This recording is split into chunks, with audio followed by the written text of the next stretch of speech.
Social Contexts with Dominica. The Soviet Union produced a massive amount of propaganda designed to portray the West as evil, an exploiter of naive, good-hearted people around the world. The irony, of course, is that while the Soviets accused the West of exploitation, they were doing the very same thing themselves. One example of this propaganda is the Soviet-era cartoon The African Tale. Pieces like this were very effective in the past, and they still work today, especially on people who are unfamiliar with the history of communism, Russia, and the Soviet Union. Many end up believing that colonialism only exists when the West goes to Africa, but somehow disappears when the Soviet Union goes to Poland, Latvia, Hungary, or even Africa itself. To this day, the Soviet Union is often remembered in parts of Africa as the good guys, supposedly the opposite of Western colonial powers. The common argument is simple. The Soviets did not colonize Africa. My response is also simple. The Soviets did not colonize Africa because they were too busy colonizing Asia and Central Europe. Propaganda itself did not begin with the West or with communism. It began much earlier, with Christianity and the Vatican.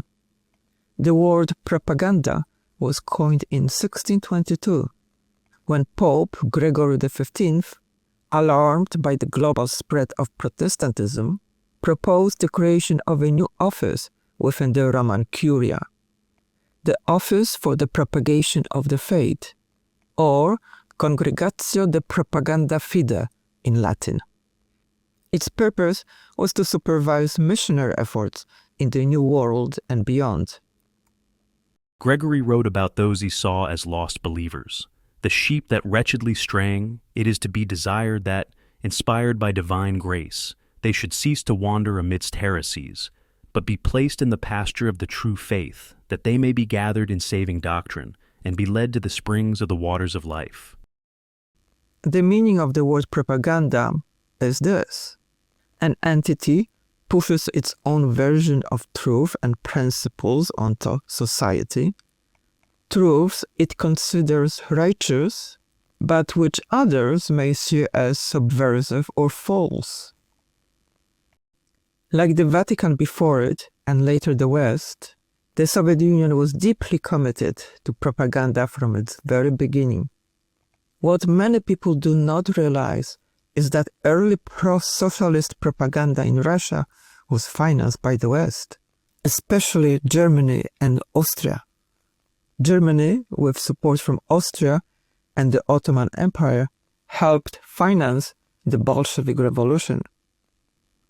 Together with the Bolsheviks, these governments used every available form of media to whip the Russian population into ideological fervor. It was an extraordinary multi-state effort, mass enthusiasm for a national war that most ordinary people could not fully understand, and that ultimately destroyed many of those who participated in it. Imagine a cartoon from 1963 that treats colonialism not as an exotic backdrop, but as a brutal human drama. In the opening scene of The African Tale, a joyful white elephant, symbolizing a colonial invader, grins broadly as it brings gifts, cigarettes, and glossy magazines to a black man living alone in the African jungle. The scene is almost cheerful, but there's an unsettling edge. We know something is off. This unexpected image, a smiling colonial beast in a Soviet animation, is our hook. What is this story? It turns out to be a piercing allegory of imperialism, remarkable for its era. In a medium where Western cartoons often mocked or caricatured Africans, The African Tale dared to show its black hero with dignity and depth. As someone who lived in Eastern Europe, colonized at different times by Western powers, the Soviets and Muslim empires, I find this cartoon almost comical. That said, life under communism was not a comedy. It was a brutal tragedy. As you watch, pay attention to how the Soviets misuse democratic language for propaganda purposes, and how the vocabulary of democracy is used to mask an entirely undemocratic reality. The first major problem with this cartoon is its selective morality. It condemns the colonization of Africa, yet there were no Soviet cartoons about Soviet colonization of Central Europe or Asia, including Armenia. The reason is simple. Soviet colonizers promoted themselves as liberators. Much like Pope Gregory, they portrayed themselves as leading people to the springs of the waters of life. This animation was made in 1963. By that time, the Soviet Union had already invaded Poland twice. In 1921, the Soviets attacked Poland, but they lost the war. In 1939, the Soviets attacked again, this time alongside Hitler's Germany. They won and partitioned Poland. Even today, Russia still occupies historically Polish territories, including Szmudzia and its main city, Królewiec, the city of the kings, renamed Kaliningrad. Poland was not an exception. The Soviet Union invaded and occupied the Baltic states in 1940, Estonia, Latvia, and Lithuania, annexing them as Soviet republics. Finland, 1939-1940, fighting the Winter War and forcing Finland to cede territory. Romania, annexing Bessarabia and northern Bukovina in 1940. Hungary in 1956, crushing the Hungarian Revolution. Czechoslovakia in 1968, ending the Prague Spring reforms. Afghanistan from 1979 to 1989, launching a prolonged and devastating war. After World War II, the Red Army occupied most of Eastern Europe, installing Soviet-approved communist governments in Poland, East Germany, Czechoslovakia, Hungary, Romania, and Bulgaria. The Soviets marketed all of this brutal conquest as liberation from capitalism. Let's look at what that liberation meant in just one country, Estonia. During the occupation, Soviet authorities killed, arrested, unlawfully drafted, and deported hundreds of thousands of people. Crimes against humanity were committed throughout the occupation period. Existing social and economic systems were deliberately dismantled and replaced with so-called ideologically pure hierarchies. This devastated the economy. Estonian researchers estimate the post-World War II occupation caused economic damages of hundreds of billions of US dollars, many times Estonia's 2006 GDP of $28 billion. So yes, the Soviet Union was extremely busy in Central Europe, devouring countries and extracting their wealth. Eventually, it turned its attention to Africa. Direct colonization would have meant open war with Britain, France, or Portugal. So the Soviets chose indirect methods: military training, weapons shipments, and strategic support. These so-called wars of liberation killed millions of innocent people. It is impossible to cover every Soviet campaign in Africa, so let's focus on Angola. Angola was a Portuguese colony and an easy target. Bolsheviks were active in Portugal, so Portugal was overwhelmed with domestic problems.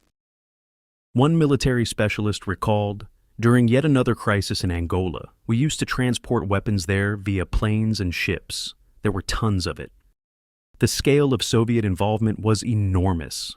According to Sergei Kolomnin, a former military interpreter who served there from 1975 to 1991, 105 generals and admirals and 7,211 officers from the USSR were present in Angola as military advisors. The USSR worked relentlessly to paint Africa red.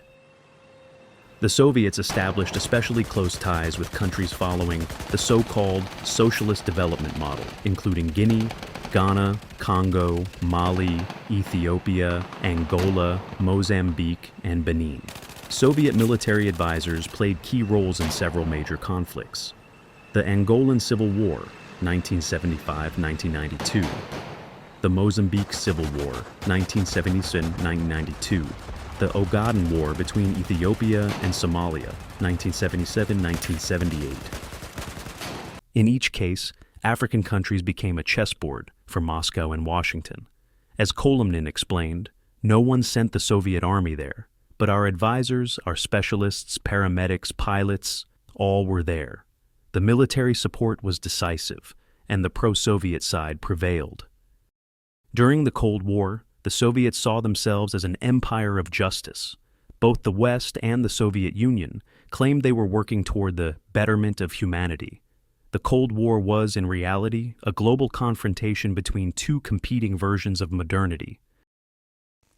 When we examine Soviet activity in Africa, what we see is colonialism.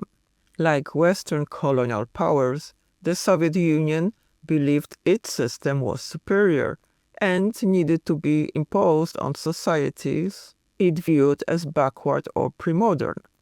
While sending billions of dollars to Africa, Soviet citizens lived in poverty. Vladimir Putin himself noted in October 2019 that Russia canceled $20 billion in African debt inherited from the Soviet Union. Money sent while Soviet people struggled to survive. Most everyday items were luxury goods reserved for Communist Party leaders. To justify this, Soviet media created emotional narratives about helping Africa. Stories designed to shame citizens who dared to ask why their own lives were so miserable.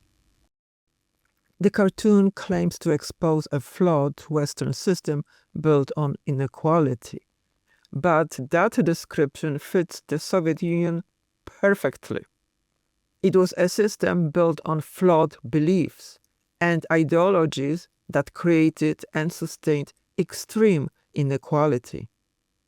Most people earn the equivalent of about $18 a month. That is the reality behind the propaganda.